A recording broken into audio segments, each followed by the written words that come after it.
Hello दोस्तों, आपका स्वागत है पवन पौनिया कोचिंग क्लासेस में। आज हम क्लास 10th से केमिस्ट्री का फर्स्ट चैप्टर में से एक टॉपिक्स डिस्कस करने वाले हैं, जिसमें हम रासायनिक समीकरण को संतुलित कैसे करना होता है वो आपको सिखाएंगे।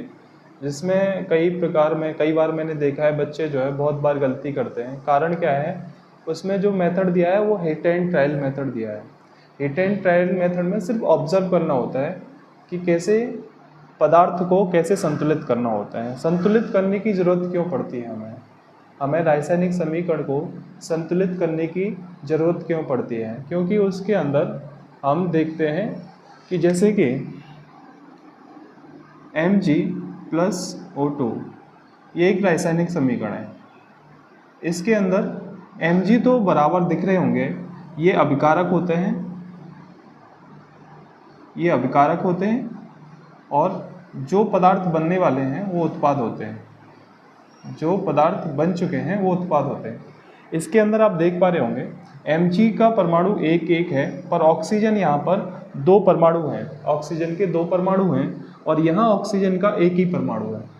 तो इसमें हमें इस समीकरण को संतुलित करना होता है। कारण सिर्फ इतना है, द्रव्यमान संरक्षण का नियम ये कहता है कि जब हम कोई भी पदार्थ बनता है और कोई भी पदार्थ बनने से पहले जो क्रिया हो रही होती है उसमें और जो बन चुका है दोनों में द्रव्यमान बराबर होना चाहिए।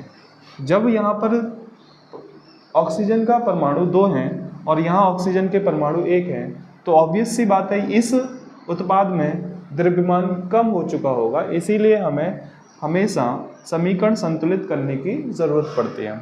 तो आज हम बताएंगे कि आपको बहुत सरल तरीके से आप किसी भी प्रकार की रासायनिक समीकरण को संतुलित कर सकते हो। और वो मेथड है, वो हमने ऑब्जर्व करके निकाला, मनोहर विधि यानी कि मन को हर लेने वाली विधि। आप इस विधि के माध्यम से किसी भी रासायनिक समीकरण को सॉल्व कर सकते हो। और इसमें हम देखते हैं कि क्या है। मनोहर, यहाँ M से है मेटल,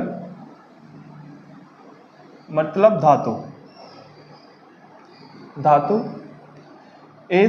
AN से यहाँ पर होगा नॉन मेटल मतलब अधातु।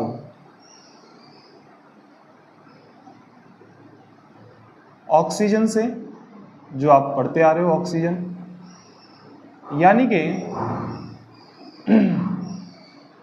यानी कि आपको सबसे पहले धातु को संतुलित करना है, उसके बाद में अधातु को संतुलित करना है, फिर उसके बाद में ऑक्सीजन को संतुलित करना है।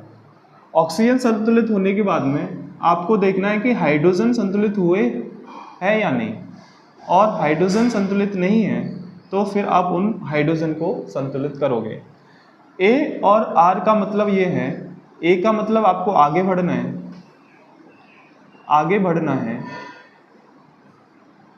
और R से मतलब ये है रिपीटेड होना है, यानी कि आप आगे बढ़ो फिर पीछे देखो, आगे बढ़ो फिर पीछे देखो। जब हम सॉल्व करेंगे उसमें आप देख पा रहे होंगे, अच्छे से समझ पाओगे। रिपीटेड यानी कि आप किसी भी परमाणु को, यानी किसी भी परमाणु या पदार्थ को जब संतुलित करोगे उस समय हम बताएंगे। रिपीटेड यानी पीछे देखना है।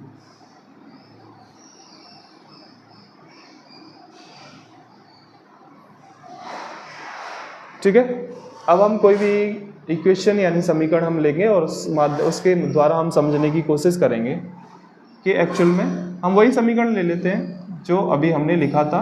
Mg+O2 जो है MgO बनाते हैं। जैसे हम इसी विधि के माध्यम से हम कोशिश करेंगे अपना समीकरण संतुलित करने की। यहाँ देखिए Mg क्या है, धातु है। Mg क्या है, धातु है। Mg यहाँ धातु है, तो ये उत्पाद जब बना तो इसमें आप देखो सबसे पहले हम इसी को संतुलित करेंगे। यहाँ Mg का परमाणु 1 है तो Mg के परमाणु इधर 2 है, 1 है, तो ये पहले से संतुलित है, इसको संतुलित करने की जरूरत नहीं है। अब उससे आगे हम चलेंगे अधातु इसमें कोई है। अधातु क्या होते हैं, आपको अधातु और धातु में अंतर नहीं पता तो आप इस विधि को सही से नहीं सॉल्व कर पाओगे। अधातु क्या होते हैं, सल्फर होते हैं। नाइट्रोजन होते हैं, इस प्रकार के एलिमेंट अवयव अधातु कहलाते हैं। इसमें ऑक्सीजन, हम ऑक्सीजन पे आ गए। ऑक्सीजन देखो इसमें संतुलित नहीं है, यहाँ पर 2 है, यहाँ पर 1 है, यहाँ पर ऑक्सीजन 2 है और इधर 1 है। तो जैसे ही हम ऑक्सीजन को संतुलित करेंगे तो सबसे पहले ये यौगिक आपको दिख रहा है MgO, इसके अंदर कुछ भी चेंज नहीं कर सकते क्योंकि रासायनिक समीकरण सॉल्व जब करते हैं इसके अंदर का कुछ भी चेंज नहीं कर सकते। हम इसके आगे लिखकर ऑक्सीजन को बराबर कर सकते हैं। इधर ऑक्सीजन है 2 है और इधर ऑक्सीजन भी 2 हो चुके हैं।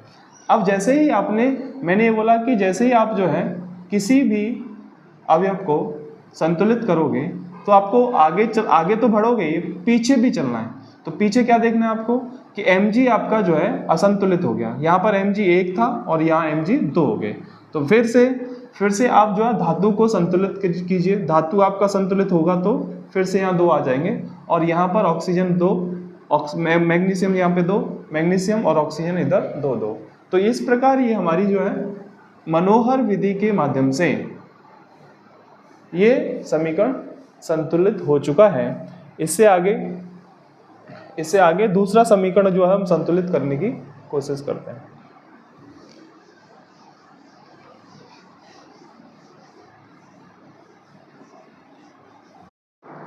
तो दोस्तों यहाँ पर दूसरा समीकरण है, मनोहर विधि से इसको सॉल्व करने की कोशिश करेंगे।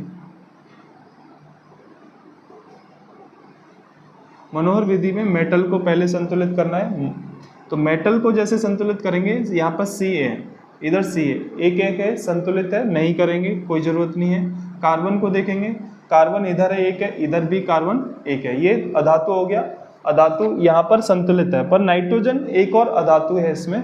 तो इसको जब संतुलित करोगे तो यहाँ नाइट्रोजन आपको 2 दिख रहे हैं और यहाँ पर नाइट्रोजन 1 दिख रहा है। तुरंत आप क्या करो, 2 बना दो। जैसे ही आपने नाइट्रोजन को 2 किया, मैंने बोला जैसे आप आगे बढ़ रहे हो वैसे ही पीछे भी बढ़ना है। क्या देखना है, धातु असंतुलित तो नहीं हुआ, धातु इसमें Ca, इसमें असंतुलित तो नहीं हुआ, पर हाँ यहाँ पर भी 1 है और इधर भी 1 है, कोई दिक्कत नहीं है। कार्बन 1 है, इधर भी कार्बन 1 है, कोई दिक्कत नहीं है।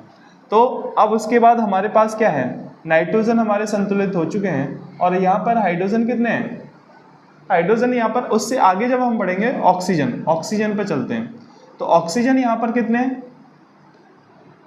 0, मतलब 1 है। तो यहाँ पर ऑक्सीजन कितने हैं, 3। तो इस ऑक्सीजन को संतुलित करते हैं। ऑक्सीजन संतुलित करने के लिए इधर मेरे को 3 का गुणा करना पड़ेगा। जैसे ही ये 3 गुणा किए तो ऑक्सीजन यहाँ पर 3 हो गए, इधर भी 3 हो गए, और 3 होने के बाद में फिर से आप पीछे बढ़ो। धातु को चेक करना है, धातु कहीं गलत तो नहीं हुआ, धातु सेम है, कार्बन सेम है, नाइट्रोजन भी आपके यहाँ पर नाइट्रोजन कितने हैं, यहाँ पर नाइट्रोजन जो है आपके हैं 2। तो नाइट्रोजन 2 है और हाइड्रोजन कितने हैं, यहाँ पे हाइड्रोजन कितने हैं, 6। हाइड्रोजन इधर कितने हैं, 6। तो आपका ये पूरा समीकरण संतुलित हो चुका है। मनोहर विधि के माध्यम से आप किसी भी प्रकार की समीकरण को सॉल्व कर सकते हैं। तो दोस्तों आप इस वीडियो के माध्यम से कोई भी समीकरण आप जो है ट्राई कीजिए, और अगर वीडियो अच्छी लगे तो आप लाइक और कमेंट करके बता सकते हैं कि वीडियो में कौन सा पार्ट आपको अच्छा लगा। आपको पूरा वीडियो आपको मक्खन जैसा लगता है तो #मक्खन लिख सकते हैं वीडियो में। और थैंक यू सो मच हमारी वीडियो पूरी देखने के लिए।